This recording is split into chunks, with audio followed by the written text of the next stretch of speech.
Bienvenue Madeleine. Merci. Bienvenue au Mémorial, nous t'accueillons avec un grand plaisir et je te laisse la parole. Merci.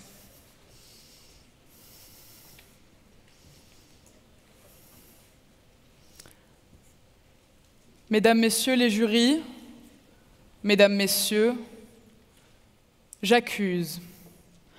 J'accuse Tommy Recot, plus vieux détenu de France, des pires abominations commises. J'accuse ce prisonnier d'avoir été faible, barbare, immonde barbe bleue. Je l'accuse avec chaque dévotion de mon corps, mais j'accuse la France avec chaque morceau de mon cœur. J'accuse la France, pays des droits de l'homme, d'avoir failli. Le 1er février 2022, sa 22e demande de remise en liberté est rejetée. Le 10 mai 2022, Tommy Recot fête son 87e anniversaire. Il ne souffla pas 87 bougies, mais il compta 87 lattes au sommier, au-dessus de son lit. Le 14 juin 2022, il fête un second anniversaire, celui de sa condamnation à la réclusion criminelle à perpétuité.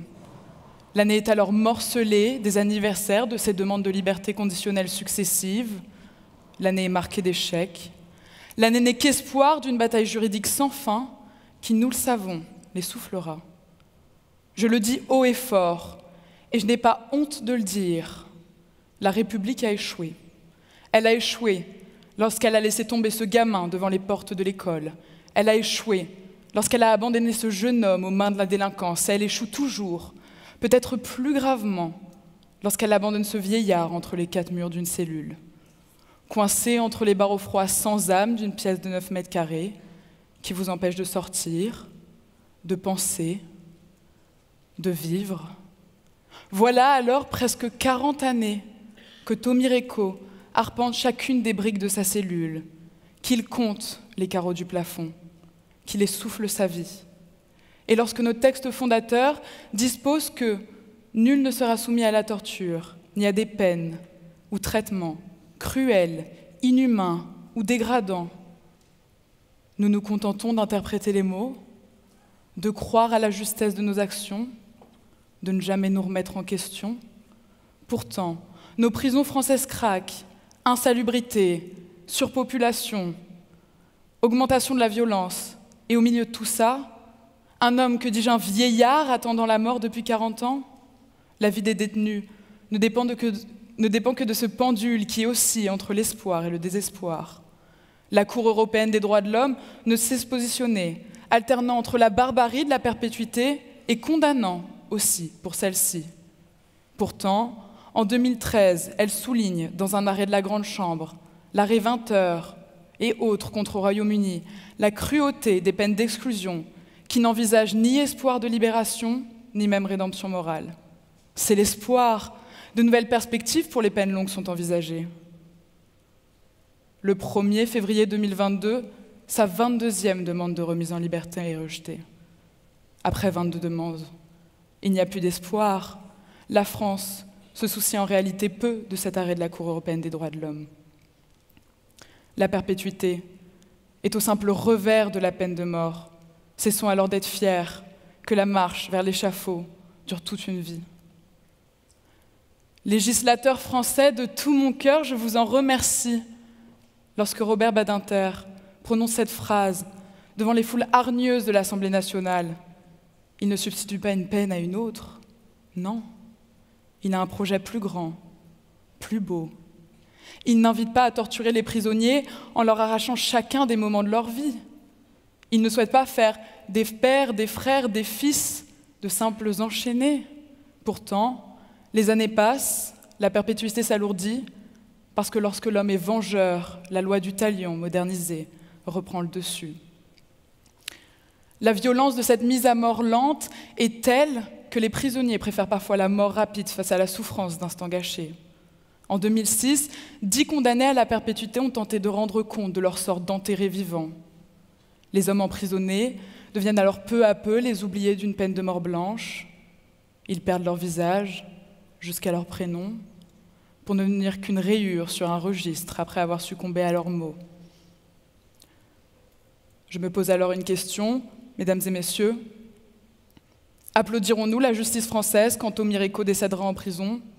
comme la foule applaudissait sur les places devant la guillotine. Les bourrons ont maintenant un visage amical, pourtant c'est le même métal qui tue ces hommes, et ce sont nos mains qui tiennent la lame.